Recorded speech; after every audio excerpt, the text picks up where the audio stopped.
എല്ലാവർക്കും നമസ്കാരം. എൻ്റെ യൂട്യൂബ് ചാനലായ rules are gods the staff class റൂമിലേക്ക് വീണ്ടും സ്വാഗതം. ഇന്ന് ഞാൻ നിങ്ങൾക്ക് വാഗ്ദാനം ചെയ്തതുപോലെ കേരള ഫൈനാൻഷ്യൽ കോഡ് ആരംഭിക്കുകയാണ്. കേരള ഫൈനാൻഷ്യൽ കോഡ് ആരംഭിക്കുന്നു എന്ന് പറയുമ്പോൾ നിങ്ങൾ ധരിക്കുന്നത് ഞാൻ ചാപ്റ്റർ 1 മുതൽ തുടങ്ങുന്നു എന്നാണ്. അങ്ങനെയല്ല, ഒരു ചെറിയ വ്യത്യാസം ഇവിടെ വരുത്തിയിട്ടുണ്ട്. ആദ്യം തുടങ്ങുന്നത് ചാപ്റ്റർ 6 ആണ്. ചാപ്റ്റർ 6 എന്ന് പറഞ്ഞാൽ സ്റ്റോർ പർച്ചേസ് റൂൾസ് ആണ്.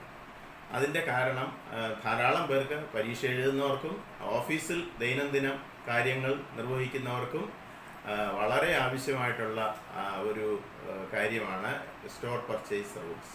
എങ്ങനെയാണ് സ്റ്റോർ പർച്ചേസ് ചെയ്യേണ്ടതെന്ന് ധാരാളം സംശയങ്ങളൊക്കെ ചോദിക്കുന്നത് കൊണ്ടാണ് ആദ്യം ഞാനതിടുന്നത്. പക്ഷേ അക്കൗണ്ടൻസിന് ധാരാളം ചോദ്യങ്ങളും ഈ ചാപ്റ്ററിൽ നിന്ന് ചോദിക്കുന്നതാണ്.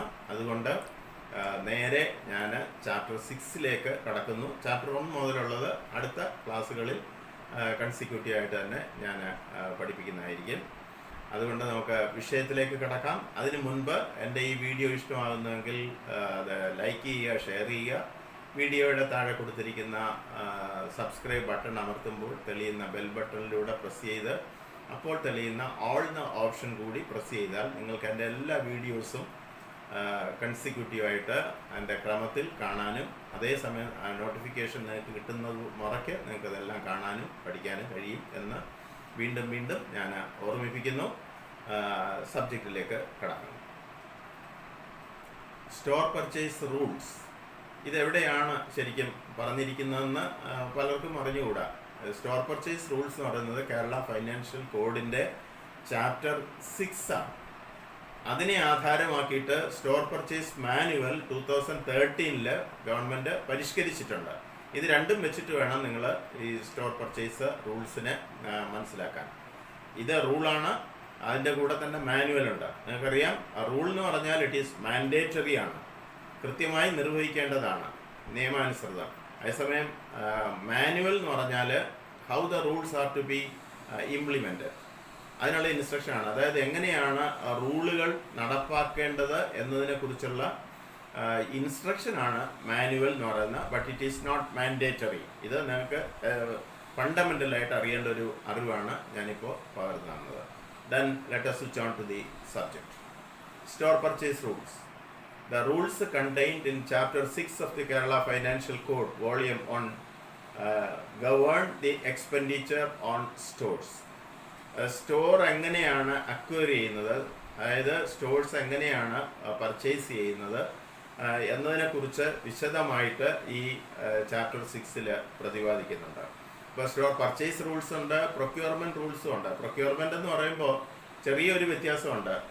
ഗുഡ്സ് ആൻഡ് സർവീസസ് ആണ് പ്രൊക്യൂർമെൻറ്റ് റൂൾസ് എന്ന് പറയുന്നത്. രണ്ടും സെയിം തന്നെയാണ്, പക്ഷേ ദർ ഈസ് എ സട്ടിൽ നേരിയ വ്യത്യാസമുണ്ട് സ്റ്റോർ പർച്ചേസ് റൂളും സ്റ്റോർ പ്രൊക്യൂർമെൻറ്റ് റൂളും. അത് നിങ്ങൾ ബേസിക്കായിട്ട് അറിയുക. ദെൻ സ്റ്റോർ പർച്ചേസ് റൂൾ ആരംഭിക്കുന്നത് റൂൾ 120 അതെന്താണെന്ന് നമുക്ക് നോക്കാം. റൂൾ 121 ഓഫ് KFC എന്താണ്? The term stores means all articles and materials other than cash and documents which come into the possession of a government servant for use in public service. അപ്പോൾ store define ചെയ്യുന്നുണ്ട്. എന്തിനെയാണ് നമ്മൾ store എന്ന് പറയുന്നതെന്നാണ്. അതായത് store എന്ന് പറയുന്നത് all the articles and materials which come into possession of a government servant for use in public service. അതായത് പൊതു ഉപയോഗത്തിന് വേണ്ടിയിട്ട് ഗവൺമെൻറ് ഉദ്യോഗസ്ഥർ അക്വയർ ചെയ്യുന്ന സമാഹരിക്കുന്ന വസ്തുക്കളെയാണ് സ്റ്റോർ എന്ന് പറയുന്നത്. പൊതു ഉപയോഗത്തിന് എന്ന് പറയുമ്പോൾ ഒരു ഉദാഹരണം പറയാം. ഇപ്പോൾ റോഡ് വർക്ക് നടത്തുമ്പോൾ ബിറ്റുമിൻ പർച്ചേസ് ചെയ്യുന്നു, അത് പൊതുവായ ഉപയോഗത്തിനാണ്. ഒരു ബിൽഡിങ് കൺസ്ട്രക്ട് ചെയ്യണമെന്നുണ്ടെങ്കിൽ സിമെൻറ്റും കമ്പിയും ഒക്കെ പർച്ചേസ് ചെയ്യുന്നു, അത് പൊതുവായ ഉപയോഗത്തിനാണ്. അപ്പോൾ ഇങ്ങനെയൊക്കെയുള്ള പൊതുവായ ഉപയോഗത്തിന് വേണ്ടിയിട്ട് സമാഹരിക്കുന്ന വസ്തുക്കളെയാണ് നമ്മൾ സ്റ്റോർ എന്ന് പറയുന്നത്. മെഷീൻസും ഒക്കെ അതിൽ വരുന്നതാണ് സ്റ്റോറിൽ. വളരെ പ്രധാനം സ്റ്റോറിൻ്റെ ഡെഫിനിഷനിൽ വരാത്തത് എന്താണെന്നാണ്. Other than cash and documents. Cash, ഇപ്പോൾ ഓഫീസുകളിൽ ക്യാഷ് ഇരിപ്പുണ്ട്, അത് സ്റ്റോറിൻ്റെ ഡെഫിനിഷനിൽ വരില്ല. ഡോക്യുമെൻറ്റ്സ് ഒക്കെ ഇരിപ്പുണ്ട്. ഇപ്പോൾ എഗ്രിമെൻറ്റ്, ടെൻഡർ, അങ്ങനെയൊക്കെയുള്ള ഡോക്യുമെൻറ്റ്സ് ഉണ്ട്, അതൊന്നും സ്റ്റോറായിട്ട് അല്ല കണക്കാക്കപ്പെടുന്നതെന്ന് അറിയണം നിങ്ങൾ. Then this term does not include items like, വളരെ സ്പെസിഫിക് കൃത്യമായിട്ട് സ്റ്റോർ അല്ലാത്തത് എന്താണെന്നും ഈ റൂളിൽ പറയുന്നുണ്ട്. നോക്കാം നമുക്ക്. ഫ്യുവൽ, പെട്രോള്, അതൊന്നും, മണ്ണെണ്ണ, ഇതൊന്നും സ്റ്റോറിൽ വരുന്നതല്ല. Then charcoal, then dietary products, ആഹാര സാധനങ്ങൾ, കാരണം അതൊക്കെ പെട്ടെന്ന് ചീത്തയായി പോകുന്നതാണ്. അതുകൊണ്ട് ഇതിനെയൊന്നും നമ്മൾ പിന്നെ സ്റ്റോറിൻ്റെ ഗണത്തിൽ പെടുത്തില്ല. ഇവിടെ അക്കൗണ്ട് ടെസ്റ്റ് എഴുതുന്നവരെ സംബന്ധിച്ച് ഒരു വളരെ പെർട്ടിനൻ്റ് ആയിട്ട് ചോദിക്കാറുണ്ട്, ഈ താഴെ കൊടുത്തിരിക്കുന്ന ലിസ്റ്റിൽ ഏതൊക്കെയാണ് സ്റ്റോർ, ഏതാണ് സ്റ്റോർ അല്ലാത്തതെന്നൊക്കെ ചോദിക്കാറുണ്ട്.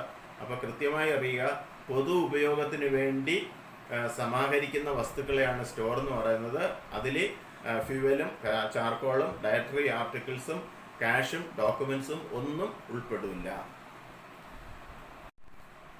ഇനി അടുത്തത്, for purchase of articles like books and periodicals, stationery and printing stores, clothing and liveries etcetera, the rules in chapter 6 of KFC are supplemented by the instructions in the book of financial powers issued by the finance department.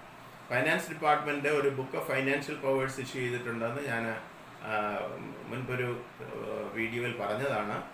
ആ ഗവൺമെൻറ്റിന് ഒരു finance department ഒരു book of finance, അതായത് ഓരോ government ഉദ്യോഗസ്ഥരുടെയും സാമ്പത്തിക വിനിയോഗത്തിനുള്ള അധികാര പരിധിയാണ് നമ്മൾ ഡെലിഗേഷൻ ഓഫ് പവേഴ്സ് എന്ന് പറയുന്നത്. അതിൻ്റെ അടിസ്ഥാനത്തിൽ purchase of articles like books and periodicals, പിന്നെ stationery and printing stores, clothing and liveries means uniform ആണ്, ഉദ്യോഗസ്ഥര് യൂണിഫോം ധരിക്കുന്നുണ്ടല്ലോ, നമുക്കറിയാം, etcetera. The rules of chapter 6 of KFC are supplemented by the instructions. ആ ബുക്ക് ഓഫ് ഫൈനാൻഷ്യൽ പവേഴ്സിൽ പറയുന്നുണ്ട് ഇതൊക്കെ purchase ചെയ്യാനുള്ള അധികാരം ആർക്കാണ്. അതിനെ സപ്ലിമെൻ്റ് ചെയ്ത് മറ്റു പ്രൊസീജിയർ കൂടി ഈ കേരള ഫൈനാൻഷ്യൽ കോഡിൻ്റെ റൂളിൽ പ്രതിപാദിച്ചിട്ടുണ്ട് എന്നർത്ഥം. In the case of PWD, forest, stationery, police and other special departments, these rules are supplemented by the special rules contained in the rules and manuals of the departments concern. ഈ store purchase rules എല്ലാ government ഡിപ്പാർട്ട്മെൻറ്റുകൾക്കും applicable ആണ്. അതോടൊപ്പം തന്നെ LSTDക്കും applicable ആണ്. പക്ഷെ അവർക്കിപ്പോൾ പുതിയ ഒരു മാനുവൽ ഇൻട്രൊഡ്യൂസ് ചെയ്തിട്ടുണ്ട്. എന്നാലും ഫണ്ടമെൻ്റലായിട്ട് ഈ റൂൾസ് അവർക്കും ആപ്ലിക്കബിൾ ആണ്. ഓട്ടോണമസ് ബോഡീസിനും ഒക്കെ ഇത് ആപ്ലിക്കബിൾ ആണെന്ന് പറഞ്ഞിട്ടുണ്ട്. പക്ഷേ ഗവൺമെൻറ് ഡിപ്പാർട്ട്മെൻറ്റിൻ്റെ ഗവൺമെൻറ് വകുപ്പിൽ പല വകുപ്പുകൾക്കും സ്പെഷ്യൽ റൂൾസ് ഉണ്ട്. കാരണം വലിയ മെഗാ പർച്ചേസ് ചെയ്യുന്ന ഡിപ്പാർട്ട്മെൻറ്റ്സ് ഉണ്ട്. നിങ്ങൾക്കറിയാം, ഏറ്റവും വലുത് PWD ആണ്. അവർ സ്റ്റോർ പർച്ചേസ് ചെയ്യുന്നുണ്ട്. പക്ഷേ ഇപ്പോൾ അത് കുറച്ചിട്ടുണ്ട്, അവരുടെ സ്റ്റോർ ഡിവിഷനൊക്കെ ഇപ്പോൾ ഇല്ലാതായിട്ടുണ്ട്. എങ്കിലും റൂൾ അനുസരിച്ച് forest department, then PWD department, stationery department, then police department തുടങ്ങിയ ഡിപ്പാർട്ട്മെൻറ്റുകൾക്ക് സ്പെഷ്യൽ റൂൾസ്, അവർക്ക് അവരുടേതായ റൂൾസ് പ്രാവർത്തികമാക്കിയിട്ടുണ്ട്. അതിനോടൊപ്പം തന്നെ പക്ഷേ ബേസിക്കായിട്ട് ഈ ഫൈനാൻഷ്യൽ കോഡിലെ ചാപ്റ്റർ 6 അവരും ഫോളോ ചെയ്യേണ്ടതാണ്. Then these rules are applicable to heads of aided schools while utilising public funds and special fee funds.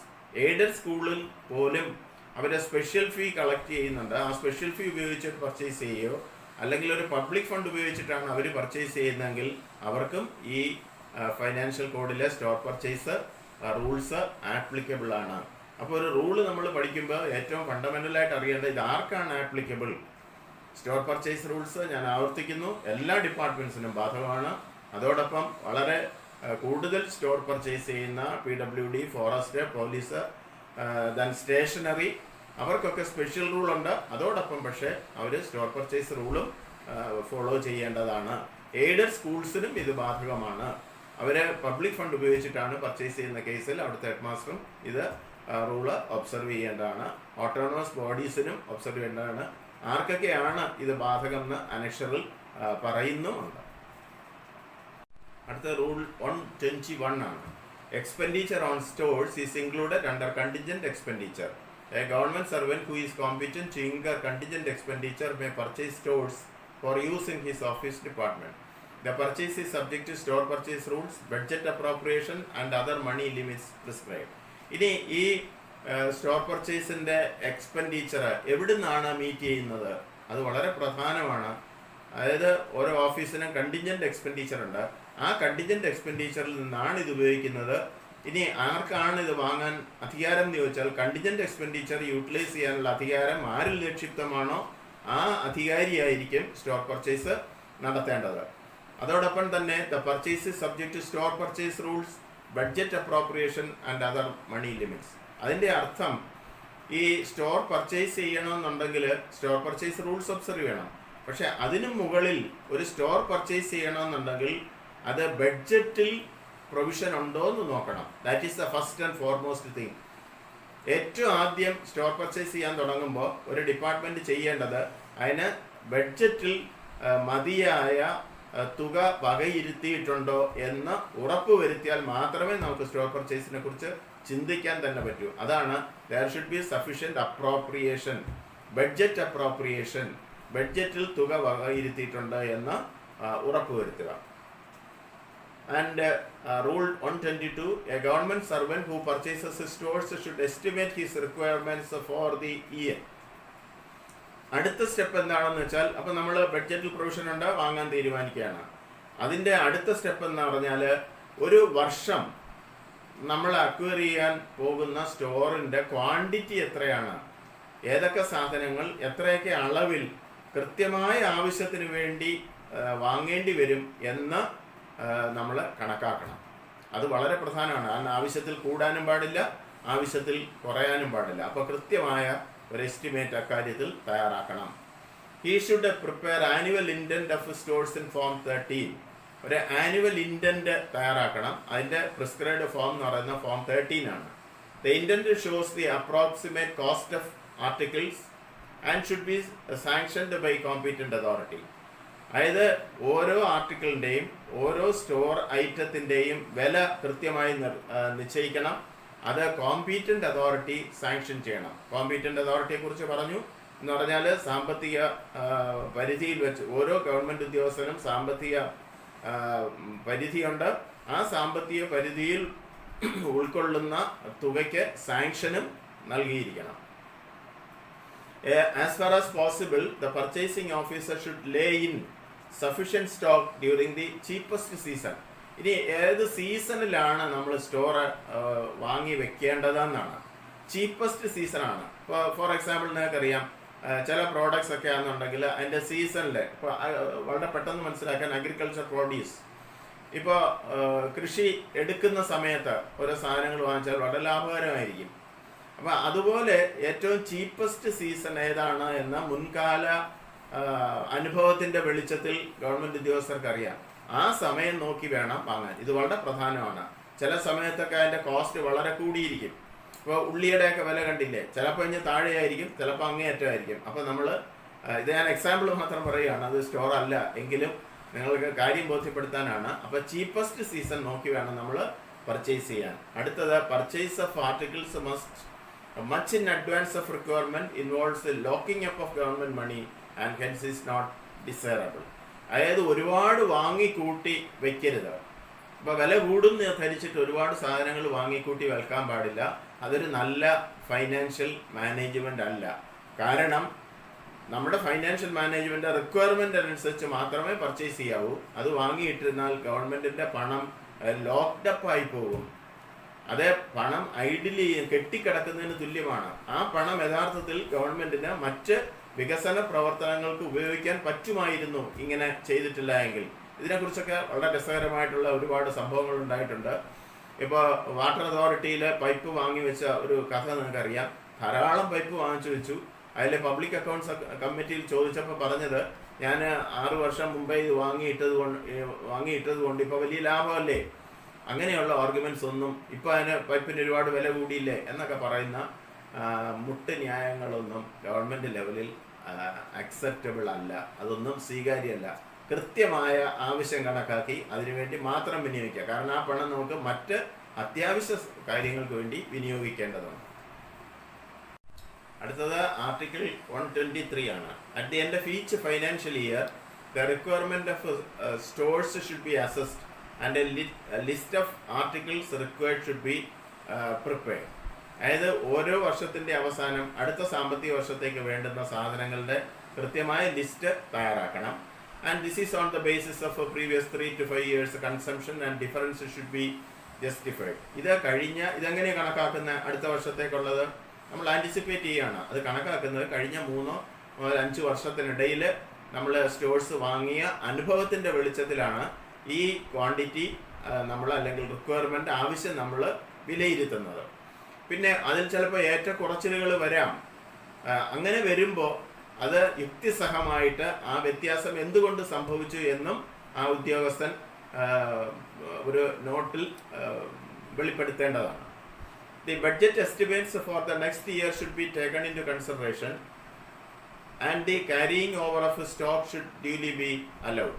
അതായത് ബഡ്ജറ്റ് ഫോർ അടുത്ത വർഷത്തേക്കുള്ള ബഡ്ജറ്റ് എസ്റ്റിമേറ്റ് വളരെ ചിന്തയോടുകൂടി തന്നെ വേണം അത് തയ്യാറാക്കാൻ. അതുപോലെ സ്റ്റോഴ്സ് ബാക്കിയുണ്ടെങ്കിൽ it should be carried over to the next year. അടുത്ത വർഷത്തേക്ക് അത് ക്യാരി ഓവർ ചെയ്തിട്ട് വേണം അടുത്ത വർഷത്തെ കൃത്യമായ കണക്കുകൾ, ക്വാണ്ടിറ്റി, ക്വാളിറ്റി ഒക്കെ നമ്മൾ നിർണ്ണയിക്കാം. Sanction of competent authority should be obtain. അതിന് കൃത്യമായ സാങ്ഷനും നിങ്ങൾ അർഹമായ അധികാരിയിൽ നിന്ന് ലഭ്യമാക്കിയിരിക്കണം. Orders should be placed for quantities which will be used within a reasonable time. ഞാൻ മുമ്പേ പറഞ്ഞതുപോലെയാണ്, ഇപ്പോൾ പൈപ്പ് ഒരുപാട് വാങ്ങിയിട്ടാൽ 10 വർഷം കഴിയുമ്പോൾ അതിൻ്റെ വില കൂടും. അതൊരു എക്സ്ക്യൂസ് അല്ല. അതുപോലെ കൃത്യമായ സമയബന്ധിതമായി ഉപയോഗിക്കേണ്ട വസ്തുക്കൾ മാത്രമേ വാങ്ങാൻ പാടുള്ളൂ. അടുത്തത് റൂൾ 124 അഡ്മിനിസ്ട്രേറ്റീവ് സാങ്ഷൻ. ഇത് വളരെ പ്രധാനപ്പെട്ട ഒരു വാക്കാണ്. ഭരണാനുമതി. എന്താണ് ഭരണാനുമതി എന്ന് പറഞ്ഞാൽ, it is the duty of each purchasing officer to see that funds are available for meeting the expenditure in respect of purchase of stores and administrative sanction is secured before proceeding to make a purchase. അതായത് purchasing ഓഫീസറുടെ ഉത്തരവാദിത്വമാണ് 2 കാര്യങ്ങളിൽ കൃത്യത വരുത്തുക എന്നുള്ളത്. ഒന്ന്, funds available ആണ്. അതായത് ഫണ്ട്സ് അവൈലബിൾ ആണ് എന്ന് പറഞ്ഞാൽ ബഡ്ജറ്റിൽ പ്രൊവിഷൻ ഉണ്ടോ എന്ന് നോക്കണം എന്ന് ഞാൻ പറഞ്ഞു. പക്ഷെ ബഡ്ജറ്റിൽ പ്രൊവിഷൻ ഉണ്ട് എന്നുള്ളത് കൊണ്ട് മാത്രം ആ ബഡ്ജറ്റിൽ പറയുന്ന തുക ലഭ്യമാക്കാൻ പറ്റും എന്നുറപ്പില്ല. അപ്പോൾ ഒരു കോമ്പീറ്റന്റ് അതോറിറ്റി ആദ്യം നോക്കേണ്ടത് ബഡ്ജറ്റിൽ പറയുന്ന തുക ലഭ്യമാക്കാൻ പറ്റുമോ, അങ്ങനെ അവൈലബിൾ ആണെന്ന് ഉറപ്പുവരുത്തേണ്ടത് അഡ്മിനിസ്ട്രേറ്റീവ് സാങ്ഷൻ ഇഷ്യൂ ചെയ്യുന്ന അതോറിറ്റിയുടെ ഉത്തരവാദിത്തമാണ്. രണ്ടാമത്, it should be issued by the competent authority എന്ന് പറഞ്ഞാൽ അഡ്മിനിസ്ട്രേറ്റീവ് സാങ്ഷൻ ഇഷ്യൂ ചെയ്യാൻ അധികാരമുള്ള ആൾ തന്നെ ആയിരിക്കണം അത് ഇഷ്യൂ ചെയ്യേണ്ടത്. എന്ന് പറഞ്ഞാൽ ആ അധികാരം സ്പ്ലിറ്റ് ചെയ്യാൻ പാടില്ല. 5 ലക്ഷം വാങ്ങാൻ അധികാരമുള്ള ആൾ 10 ലക്ഷം വാങ്ങേണ്ട സ്ഥലത്ത് 2ആയിട്ട് അത് സ്പ്ലിറ്റ് ചെയ്ത് വാങ്ങരുത് എന്നർത്ഥം. Then heads of departments and other officers are competent to accord sanction for purchases. അതായത് ഡെലിഗേഷൻ ഓഫ് പവേഴ്സ് വെച്ചിട്ട് ഹെഡ് ഓഫ് ഡിപ്പാർട്ട്മെന്റ്സിനും മറ്റു ഓഫീസേഴ്സിനും, ചെറിയ പർച്ചേസ് ആണെങ്കിൽ അതിന് താഴെയുള്ള ഓഫീസേഴ്സിനും അഡ്മിനിസ്ട്രേറ്റീവ് സാങ്ഷൻ അല്ലെങ്കിൽ ഭരണാനുമതി കൊടുക്കാനുള്ള അധികാരം നൽകിയിട്ടുണ്ട്. For higher amounts of sanction of government is necessary while issuing as mention should not be made of makes specifications and other details. അതായത് അവരുടെ ഹെഡ് ഓഫ് ഡിപ്പാർട്ട്മെന്റിന്റെ ഒക്കെ പരിധി കഴിഞ്ഞാൽ പിന്നെ ഗവൺമെന്റിന്റെ അഡ്മിനിസ്ട്രേറ്റീവ് സാങ്ഷൻ ആണ് വേണ്ടി വരുന്നത്. ഗവൺമെന്റിന് അൺലിമിറ്റഡ് പവേഴ്സ് ആണ് കാര്യത്തിൽ. അതുകൊണ്ട് ഗവൺമെന്റിന്റെ അഡ്മിനിസ്ട്രേറ്റീവ് സാങ്ഷൻ വാങ്ങിയിട്ട് അത്രയും വില കൂടിയ സാധനങ്ങൾ പർച്ചേസ് ചെയ്യാൻ പാടുള്ളൂ. വളരെ പ്രധാനപ്പെട്ട ഒരു കാര്യം കൂടിയുള്ളത്, ടെൻഡർ ചെയ്യുന്ന സമയത്ത് ഇന്ന മേക്ക് സാധനം വേണം. ഇപ്പം നമുക്ക് ഒരു വാഷിംഗ് മെഷീൻ വാങ്ങണം അല്ലെങ്കിൽ ഒരു റെഫ്രിജറേറ്റർ വാങ്ങണമെങ്കിൽ ഇന്ന കമ്പനിയുടേത് എന്നൊരിക്കലും ടെൻഡറിൽ പറയാൻ പാടില്ല. മേക്സ് സ്പെസിഫൈ ചെയ്യരുത് AS ഇഷ്യൂ ചെയ്യുമ്പോൾ. ആൻഡ് സ്പെസിഫിക്കേഷൻസ് ആൻഡ് അങ്ങനെയുള്ള ഒരു ഡീറ്റെയിൽസും കൊടുക്കരുത്. ആവശ്യമുള്ള സാധനത്തിൻ്റെ എമൗണ്ടും ക്വാളിറ്റിയും മാത്രമേ സ്പെസിഫൈ ചെയ്യാൻ പാടുള്ളൂ. അതാണ് AS. അപ്പോൾ AS ഇഷ്യൂ ചെയ്യുമ്പോൾ ഏറ്റവും പ്രധാനം അതിൻ്റെ ഫണ്ട് അവൈലബിൾ ആണെന്ന് എൻഷുർ ചെയ്യലാണ്. അടുത്ത റൂൾ 125 ആണ് ഡിപ്പാർട്ട്മെന്റൽ പർച്ചേസ് കമ്മിറ്റി. ഒരു പർച്ചേസ് ചെയ്യണമെന്നുണ്ടെങ്കിൽ നമ്മളൊരു ഡിപ്പാർട്ട്മെന്റൽ പർച്ചേസ് കമ്മിറ്റി 2-3 വിദഗ്ധരെ ചേർത്ത് ഒരു committee രൂപീകരിക്കാറുണ്ട്. The departmental purchase committee consider the purchase proposals which do not fall within the powers of the head of department. പലപ്പോഴും ഹെഡ് ഓഫ് ഡിപ്പാർട്ട്മെൻറ്റിൻ്റെ പവേഴ്സിലല്ലാതെ അതിന് താഴെയുള്ള ഒരു ഉദ്യോഗസ്ഥനാണ് പർച്ചേസ് ചെയ്യുന്നതെങ്കിൽ നിശ്ചയമായും ഒരു DPC, അതായത് ഡിപ്പാർട്ട്മെൻറ്റൽ പർച്ചേസ് കമ്മിറ്റി കോൺസ്റ്റിറ്റ്യൂട്ട് ചെയ്തിരിക്കണം. അവരാണ് അതിൻ്റെ കാര്യങ്ങൾ നിശ്ചയിക്കേണ്ടത്.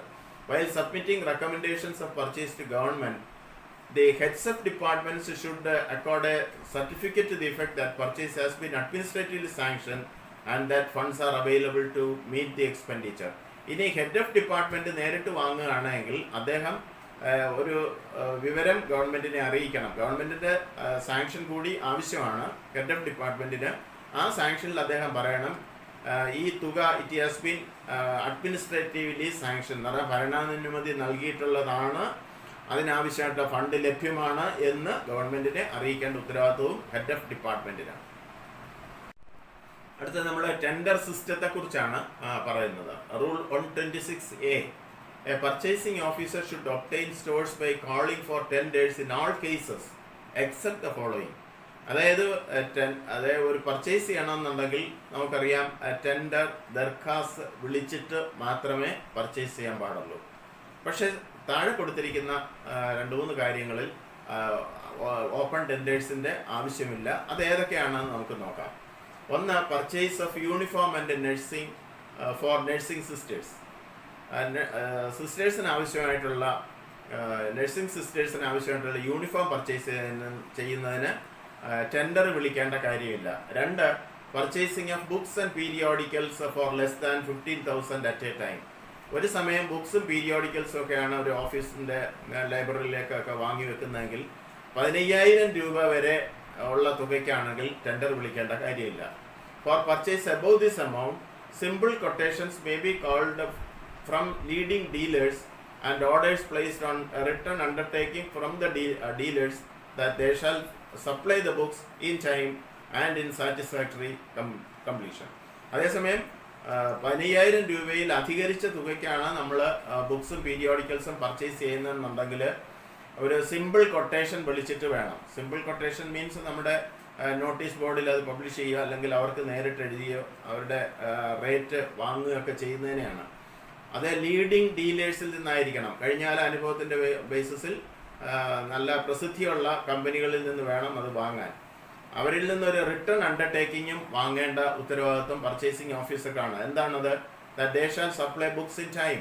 കൃത്യസമയത്ത് തന്നെ സമയപരിധിക്കുള്ളിൽ തന്നെ ബുക്കും പീരിയോഡിക്കൽസും സപ്ലൈ ചെയ്യാവുന്നതും അത് ഗവൺമെൻറ്റിൻ്റെ സാറ്റിസ്ഫാക്ഷന് വിധേയമായിട്ട് സപ്ലൈ ചെയ്യാവുന്നതും ഒരു അണ്ടർടേക്കിംഗ് ആ ഏജൻസിയിൽ നിന്ന് വാങ്ങേണ്ടതാണ്.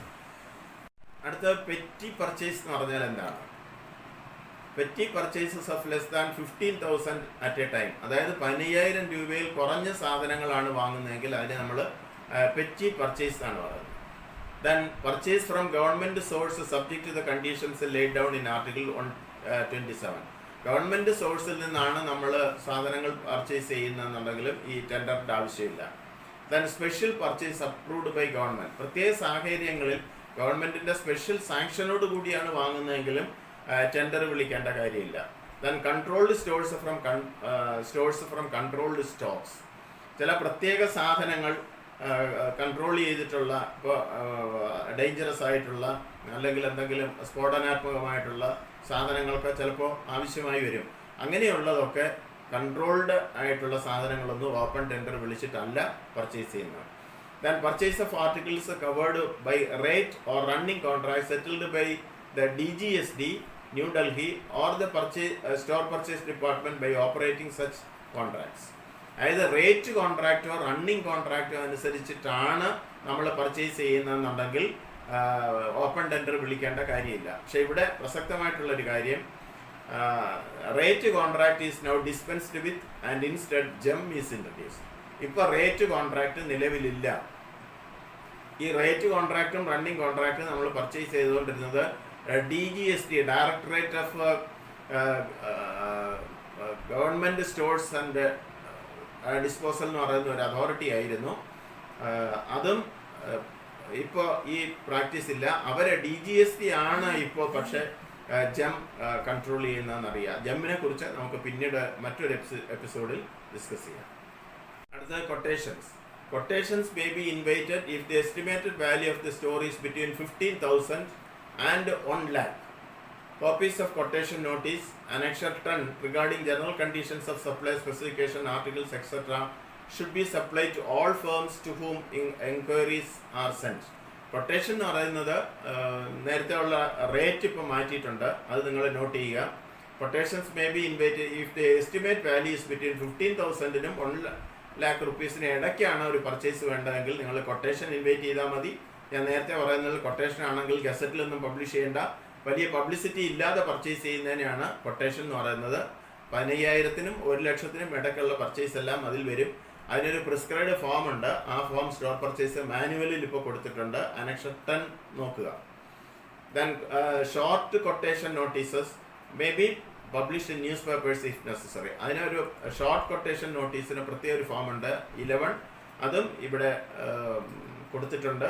അത് ന്യൂസ് പേപ്പറിൽ ആവശ്യമെങ്കിൽ പബ്ലിഷ് ചെയ്തിട്ട് പർച്ചേസ് ചെയ്യേണ്ട. അടുത്തത് ടെൻഡേഴ്സ്, അത് കുറച്ച് വിശദമായിട്ട് ഡിസ്കസ് ചെയ്യേണ്ടതാണ്. എത്ര തരം ടെൻഡേഴ്സ് ഉണ്ട്, പലതരം ടെൻഡേഴ്സ് ഉണ്ട്, അതിൻ്റെ പ്രസക്തിയൊക്കെ നമ്മൾ ഇനി നോക്കാൻ പോവുകയാണ്.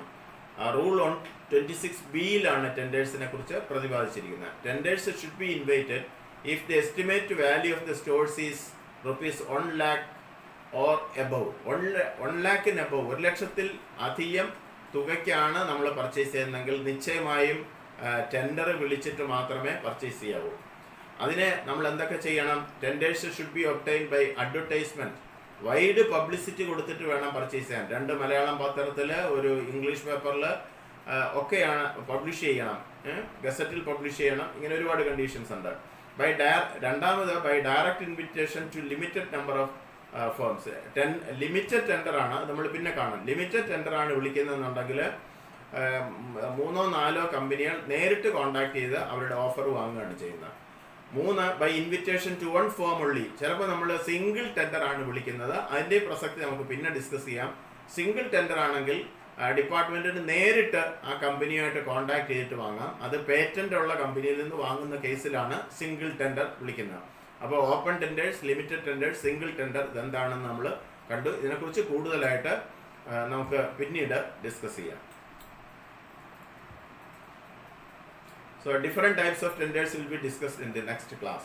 അപ്പോൾ അതിനെക്കുറിച്ച് ഒരുപാട് സമയം വേണം എന്നുള്ളത് കൊണ്ട് അത് നമുക്ക് വളരെ വിശദമായി അടുത്ത ഒരു എപ്പിസോഡിൽ ഡിസ്കസ് ചെയ്യുന്നതാണ്. അപ്പോൾ ഇത്രയും കാര്യങ്ങൾ വളരെ പ്രസക്തമാണ്. അതിൻ്റെ എസ്റ്റിമേറ്റ് കോസ്റ്റും quotation, petty purchase, quotation, tender എന്തൊക്കെയാണെന്ന് നിങ്ങൾ കൃത്യമായി മനസ്സിലാക്കുക. കൂടുതൽ കാര്യങ്ങളിലേക്ക് അടുത്ത എപ്പിസോഡിൽ പോകുന്നതാണ്. വീണ്ടും സബ്സ്ക്രൈബ് ചെയ്യണമെന്ന് നിങ്ങളെ ഓർമ്മിപ്പിച്ചുകൊണ്ട് ഞാൻ ഈ എപ്പിസോഡ് ഇവിടെ അവസാനിപ്പിക്കുന്നു. എല്ലാവർക്കും എൻ്റെ ഹൃദയം നിറഞ്ഞ നന്ദി.